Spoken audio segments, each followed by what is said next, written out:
এবার নতুন আরেকটি অধ্যায় আমরা শুরু করছি, চতুর্থ অধ্যায়, বাবু রুখসাতে ফি বাইল আরায়া ওয়া বাইল উসুল ওয়াস সিমার।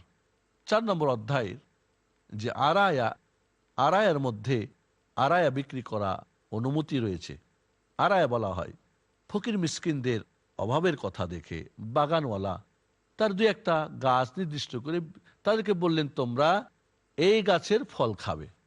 এখন সময়ে অসময়ে যারা অভাবগ্রস্ত এই বাগানে এসে ডিস্টার্ব করে, সমস্যা করে, অথবা যাদেরকে দান করা হয়েছে তাদের এখনই প্রচণ্ড সমস্যা, প্রয়োজন, তাই এখনো হয়তো গাছের ফল পাকে নাই, তাহলে ওই বাগানের মালিক সমস্যা, তারা যখন তখন আসে, গেট খুলতে হয়, বন্ধ করতে হয়, অথবা যাদেরকে দিয়েছে তাদের এখন প্রয়োজন রয়েছে, যদিও এখন গাছে ফল পাকে নাই।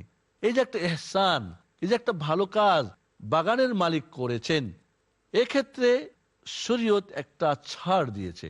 এই গাছের ফল পেড়ে নেওয়া ফলের বিনিময়ে বিক্রি করা নিষেধ। তথাপিও এখানে 5 ওয়াসাক, 1 ওয়াসাক 60 সা, আর 1 সা হলো 2.5 কেজি।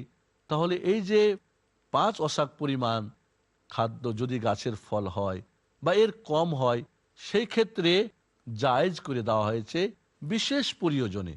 তাছাড়া নর্মালি এটা কিন্তু সুদ বা হারাম আমরা জেনে এসেছি, মহাকালা বা মোজাবানা নিষেধ। কিন্তু এই ক্ষেত্রে শরীয়ত কি করেছে, যেহেতু একটা এহসান, একটা ভালো কাজের জন্য এটা করা হয়েছে, গরিব মিসকিন প্রতি এহসান করার জন্য করা হয়েছে, সেক্ষেত্রে 5 ওয়াসাক, যেটা হলো 1 ওয়াসাক হচ্ছে আপনার 60 সা, তাহলে 5 ওয়াসাকে 360 সা, এই পরিমাণ যদি হয় প্রায় 20 মনের ব্যাপার, এতগুলি যদি হয় তাহলে সেখানে রুখসাত দেওয়া হয়েছে। আর এর অতিরিক্ত হলে তখন আর রুখসাত দেওয়া হবে না। তাহলে 5 ওয়াসাক বা এর নিচে যদি পরিমাণ হয়, ওই পরিমাণে এই বিশেষ ক্ষেত্রে এহসানের ক্ষেত্রে শরীয়ত জায়েজ করেছে। ওয়াবাইউল উসুল ওয়াস সিমার, গাছের যে কাণ্ড এবং ফলসহ বিক্রি করে দেওয়ার বিধান কি, এর রুখসাত কি, এ ব্যাপারে আমাদের হাদিসের আলোকে আমরা জানব। প্রথম হাদিসটি আন যায়েদ ইবনে সাবিত রাদিয়াল্লাহু তাআলা আন্না রাসূলুল্লাহ সাল্লাল্লাহু আলাইহি ওয়াসাল্লাম রাখাসা ফিল আরায়া আন তুবাআ বিখারসিহা কাইলান, মুত্তাফাকুন আলাইহি। যায়েদ ইবনে সাবিত থেকে বর্ণিত, তিনি বলেন আল্লাহর নবী আলাইহিস সালাতু ওয়াসসালাম আরায়ের ক্ষেত্রে রুখসাত দিয়েছেন, অনুমতি দিয়েছেন, যে এটাকে অনুমান করে গাছে কত ফল আছে, অনুমান করে সেটা যদি 5 ওয়াসাক বা এর কমে হয়, তাহলে বাইরের সেই ফল তাকে দিয়ে দিয়ে ওই গরিব মিসকিনকে আর ওই বারবার মালিকের ডিস্টার্ব না করা ক্ষেত্রে জায়েজ করা হয়েছে, অথবা তার বিশেষ প্রয়োজনে তাকে দিয়ে দেওয়া জায়েজ করা হয়েছে। তবে এটা নর্মালভাবে হারাম করে দেওয়া হয়েছে, আমরা যেটা আগে বর্ণাতে জেনেছি। এই হাদিসটি ইমাম বুখারী, মুসলিম বর্ণনা করেছেন। তাহলে ইসলাম কত সুন্দর গরিব মিসকিনের ব্যাপারটাকে আলাদা করে দেখা হয়েছে, আর দানবীরকেও এখানে জায়েজ করে দেওয়া হয়েছে যাতে করে তারও সমস্যা না হয়। ওয়ালি মুসলিমিন রাখাসা ফিল আরিয়া ইয়াখুযুহা আহলুল বাইত বিখারসিহা তামরান ইয়াকুলুনাহা রাতবান। মুসলিম শরীফে বর্ণনা আছে যে যারা এই গাছের মালিক, তারা খেজুর দিয়ে তারা তাদের রোতাব ডাকুর খেজুর নিতে পারবে, জায়েজ করে দেওয়া হয়েছে। বারবার তারা আসবে, সমস্যা হবে, বা গরিবের সমস্যা এখনই প্রয়োজন, এখনো খেজুর পাকে নাই, তাহলে খেজুর তাদেরকে দিয়ে দেবে। একটা নির্দিষ্ট বলবে যে এই খেজুরে যে রোতাব বা ডাকর খেজুর আছে, শুকালে কত হতে পারে, 1 মণ, 2 মণ, 3 মণ, সেটা তাদের কাছে যে গচ্ছিত খেজুর দিয়ে দেবে, আর এই গাছের মালিক তার বিনিময়ে রোতাব নিয়ে নেবে। তাহলে এক্ষেত্রে আল্লাহর নবী আলাইহিস সালাতু ওয়াস সালাম এটাকে রুখসাত দিলেন, ছাড় দিলেন বিশেষ প্রয়োজনে। হয় মালিকের কষ্ট হচ্ছিল অথবা গরিবের কষ্ট হচ্ছিল, এখানে তাদের প্রতি ইহসান করে মহান রব্বুল আলামিন একটা বিশেষ এখানে বিধান চালু করে দিলেন। ওয়ান আবি হুরায়রা রাদিয়াল্লাহু তাআলা আন্না রাসূলুল্লাহ সাল্লাল্লাহু আলাইহি ওয়াসাল্লাম রাখাসা ফি বাইল আরায়া বিখারসিহা মিনাত তামর ফিমা দুনা খামসাত আওসুক আও ফি খামসাত আওসুক, মুত্তাফাকুন আলাইহি। আবু হুরায়রা থেকে বর্ণিত, তিনি বলেন আল্লাহর নবী আলাইহিস সালাতু ওয়াস সালাম রুখসাত দিয়েছেন আরায়ের ক্ষেত্রে সেটাকে একটা পরিমাণ নির্দিষ্ট করে তামার বা খেজুরের বিনিময়ে বিক্রি করা। রোতাব খেজুরের বিনিময়ে বিক্রি করা চলবে না, কিন্তু এক্ষেত্রে যেহেতু দান করেছে গরিব মিসকিনকে, তাদের প্রয়োজন এখনো পাকে নাই, অথবা তাদের আসা যাওয়াতে কষ্ট হচ্ছে মালিকের, এক্ষেত্রে বিনিময় করা জায়েজ, তবে ফিমা দুনা খামসাত আওসক, 5 ওসাকের কম যদি হয়, অথবা আও ফি খামসাত আওসুক 5 ওসাক এর বেশি যদি হয়, তাহলে সেটা জায়েজ হবে না। এখানে সুন্দর একটি বিধান আমাদের জন্য প্রণয়ন করা হলো গরিব দুঃখীর কথা ভেবে। আল্লাহ রাব্বুল আলামিন আমাদেরকে এই ধরনের বিধান মেনে চলার তৌফিক দান করেন। ওয়াসাল্লাল্লাহু ওয়াসাল্লাম আলা নবিয়িনা মুহাম্মদ ওয়া আলা আলিহি ওয়া সাহবিহি আজমাইন। আসসালামু আলাইকুম ওয়া রাহমাতুল্লাহি ওয়া বারাকাতুহু। আলহামদুলিল্লাহ ওয়াসসালাতু ওয়াসসালামু আলা মান লা নাবিয়্যা বা'দা, আম্মা বা'দ। وعن ابن عمر رضي الله تعالى عنهما قال نهى رسول الله صلى الله عليه وسلم عن بيع الثمار حتى يبدو صلاحها نهى البائع والمبتاع متفق عليه। দর্শক শ্রোতা, আপনাদের প্রিয় অনুষ্ঠান দারসে হাদিস, আমাদের আলোচনা ব্যবসা সংক্রান্ত মাসলা মাসাইল এর বিধান নিয়ে আলোচিত হচ্ছে।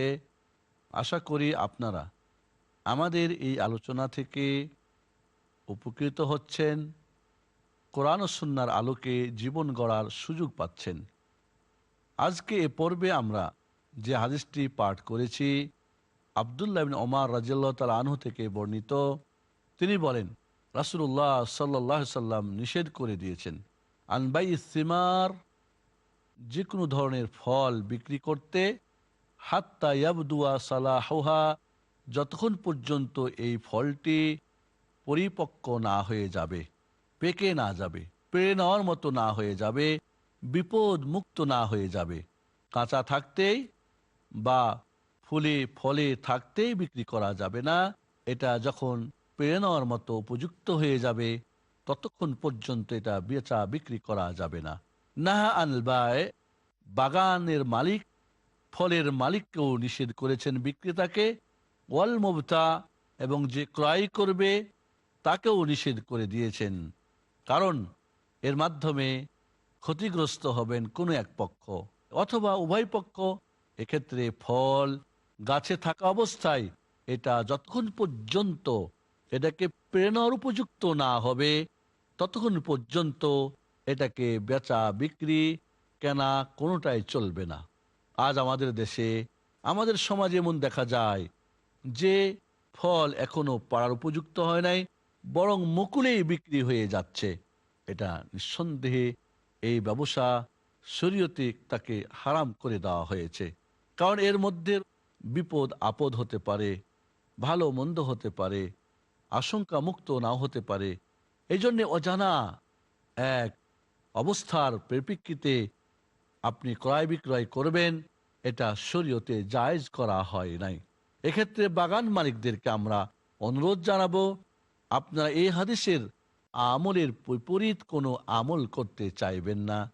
যারা বিক্রয় করবেন তাদের জন্য যেমন নিষেধ, যারা ক্রয় করবেন আম বাগান বা লিচু বাগান বা যে কোনো এই ধরনের, এটা পরিপক্ক হওয়ার আগে বিক্রি করা বা ক্রয় করা কোনোটাই কিন্তু জায়েজ নেই, এটা হারাম। এজন্যে আমরা এ ব্যাপারে সতর্ক থাকব। আল্লাহ আমাদেরকে সেই তৌফিক যেন দান করেন। হাদিসটি বুখারী মুসলিমের হাদিস, এর চাইতে বিশুদ্ধ কোনো হাদিস হতে পারে না। তবে এক্ষেত্রে বলেছিলাম যে যদি বাগানটা পুরোটাই যদি এটাকে বর্গা দেওয়া হয়, আধা আধি বা যেভাবে দুই পক্ষ কন্ট্রাক্ট করবে সেটাও যেমন জায়েজ রয়েছে, অথবা এটা যদি ভাড়া দিয়ে দেয়, ভাড়ার ক্ষেত্রে বলেছিলাম দুই ধরনের মত রয়েছে। তবে জায়েজ রয়েছে ভাড়া দেওয়া, তবে জুলুম যদি হয়ে যায়, যদি কিছুই না পায়, যে ক্রেতা জমিন ভাড়া হোক বা বাগান ভাড়া হোক, জুলুম পর্যায়ে যেন না যায়, সেটা কিন্তু খেয়াল রাখতে হবে, সেটাও আমরা বলেছিলাম। وفي رواية وكان إذا سئل عن صلاحها قال حتى تذهب آهاتها। অন্য বর্ণায় আছে, যখন রাসূলুল্লাহ সাল্লাল্লাহু আলাইহি ওয়াসাল্লামকে জিজ্ঞেস করা হতো যে পেকে যাওয়া বা এটার মানে পেরে নেওয়ার মতো হয়ে যাওয়ার অর্থ কি, قال حتى تذهب آهاتها, তার যে বিপদ আপদ আসমানি এবং জমিনি বিপদ থেকে মুক্ত হয়ে যাওয়া। وعن أنس بن مالك رضي الله تعالى عنه أن النبي صلى الله عليه وسلم نهى عن بيع الثمار حتى تزهو قيل وما زهوها قال تحمار أو تصفار মুত্তাফাকুন আলাইহি ওয়া লাফজুল বুখারী। আনাস ইবনে মালিক রাদিয়াল্লাহু তাআলা আনহু রাসূলুল্লাহ সাল্লাল্লাহু আলাইহি ওয়াসাল্লামের যে খাদেম তিনি বর্ণনা করেন, আল্লাহর নবী আলাইহিস সালাতু ওয়াস সালাম ফল গাছে জাহু না হওয়া পর্যন্ত বিক্রি করতে নিষেধ করেছেন। বলা হলো জাহু কি হে আল্লাহ রাসূল সাল্লাল্লাহু আলাইহি ওয়াসাল্লাম?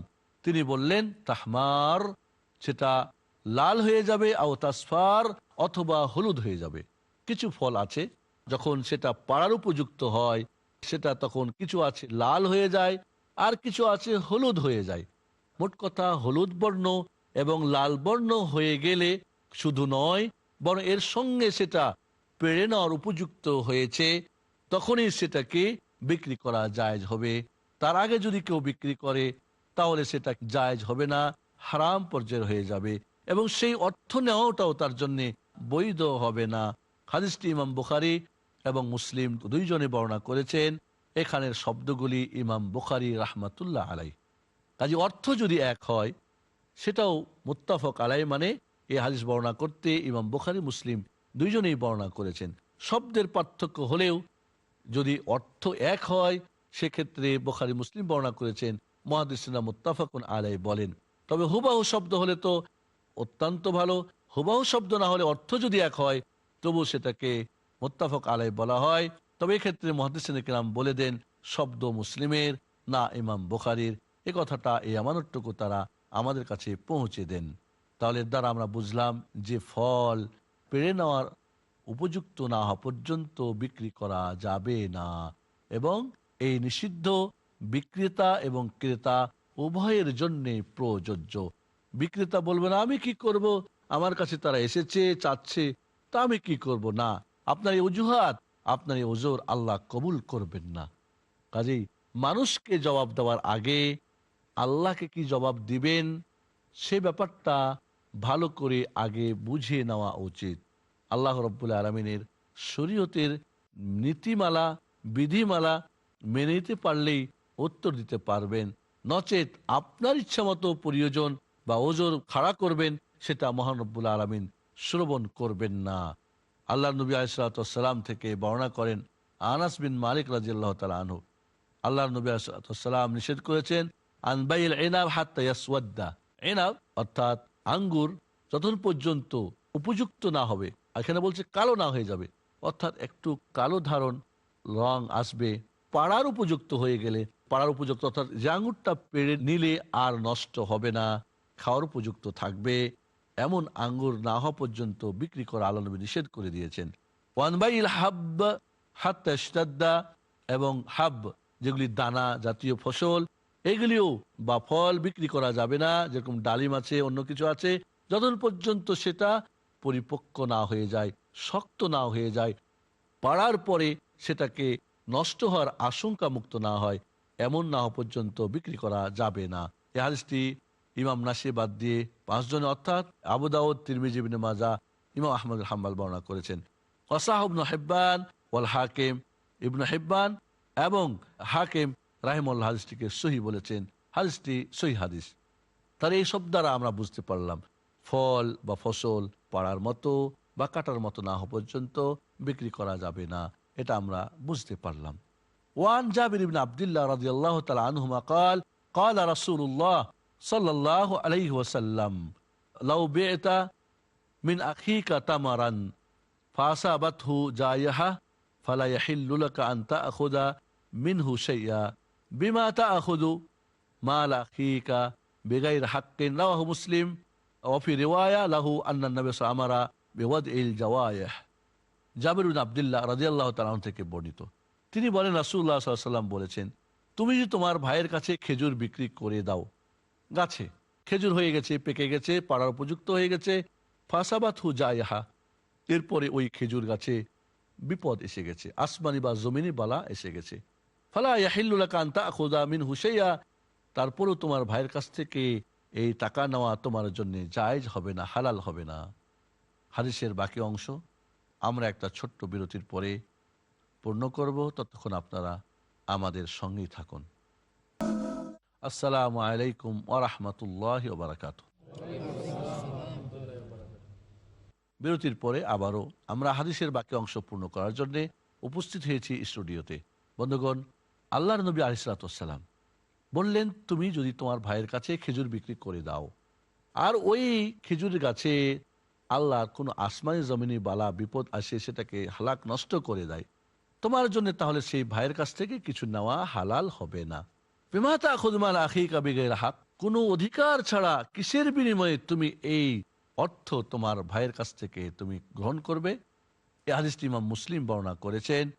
অন্য রায়াতে আছে আন্নান নবী সাল্লাল্লাহু আলাইহি ওয়াসাল্লাম আমারা বিওয়াদিল জাওয়াহে, আল্লাহর নবী যদি কোনো আপদ বিপদ আসে তাহলে সেই পরিমাণে সেটাকে বাদ করে দাওতে আল্লাহর নবী নির্দেশ করেছেন। এখানে আমরা আগেও বলেছি, যদি পেড়ে নেওয়ার উপযুক্ত হয়ে যায়, পেকে গেছে, বিক্রি হয়ে গেছে, ক্রেতা তার নিজস্ব কোনো অবহেলার কারণে এটা কোনো ক্ষতিগ্রস্ত হয়, তাহলে এর দায় দায়িত্ব বিক্রেতা গ্রহণ করবে না। আর যদি অবহেলা ছাড়াই কোনো বিপদ আপদ চলে আসে, আসমানি বা জমিনি বালা, যেটা তার নিজের পক্ষ থেকে না, ঝড় তুফান অতিবৃষ্টি বা কোনো কারণ এসে যেতে পারে, পঙ্গুপাল এসে খেয়ে নিতে পারে, এই ধরনের যদি ঘটনা ঘটে যায়, তাহলে বিক্রেতাকে যে পরিমাণ ক্ষতিগ্রস্ত হয়েছে ক্রেতা, ততটুকু তার থেকে বাদ করে দিতে হবে। এটাই এই হাদিসের দ্বারা আমরা বুঝতে পারলাম। এই শিক্ষাটা যারা বাগান ব্যবসায়ী এদেরকে মনে রাখতে হবে। ওয়ান আবনে উমর রাদিয়াল্লাহু তাআলা আনহুমা আনিন নবী সাল্লাল্লাহু আলাইহি ওয়াসাল্লাম قال من ابتاع نخلا بعد ان توبر فثمرتها للبائع الذي باعها الا ان يشترط المبتاع متفق عليه।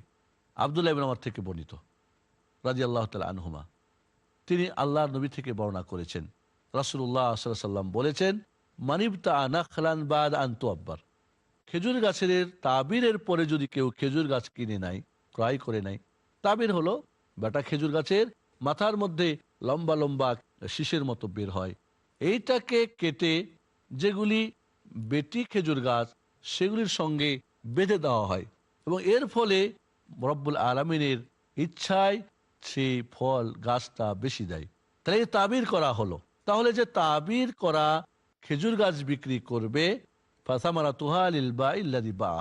তাহলে এই গাছ যে বিক্রি করবে বিক্রেতার মানে আগের মালিকেরই এই ফলগুলি সে পাবে।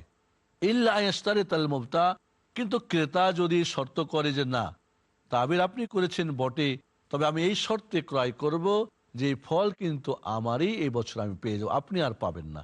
অথবা যদি বিক্রেতাও শর্ত করে যে আমি এই গাছের ফল নিব, বাকি আপনি এর পরের বছর থেকে আপনার গাছ হবে, আপনি ফল খাবেন, এই ধরনের শর্ত যদি হয় তাহলে সেটা গ্রহণযোগ্য হবে। আর শর্ত ছাড়াই যদি নরমালি বিক্রি করে দেয় খেজুর গাছের বাগান তাবির করা হয়েছে, তাহলে ক্রেতা না পেয়ে বিক্রেতায় এর ফল পাবে। আর যদি তাবির করা না হয়, বিক্রি হয়ে যায় ফলের গাছ, তাহলে সেক্ষেত্রে ক্রেতা গাছ এবং তার ফল পেয়ে যাবে। হাদিসটি বুখারী মুসলিম থেকে বর্ণিত হয়েছে। এ পর্যন্ত আমরা গাছের ফল কখন বিক্রি করা যাবে, কখন করা যাবে না, কোন ব্যবসাগুলি জায়েজ, কোনগুলি জায়েজ না, এর বিস্তারিত বর্ণনা আমরা শুনে আসতেছি। আল্লাহ করে এ পর্যন্ত আমরা যা শুনেছি তা বোঝারও চেষ্টা করব, সে অনুযায়ী আমাদের জীবন পরিচালিত করার চেষ্টা পাব। আল্লাহ আমাদেরকে সেই তৌফিক দান করুন।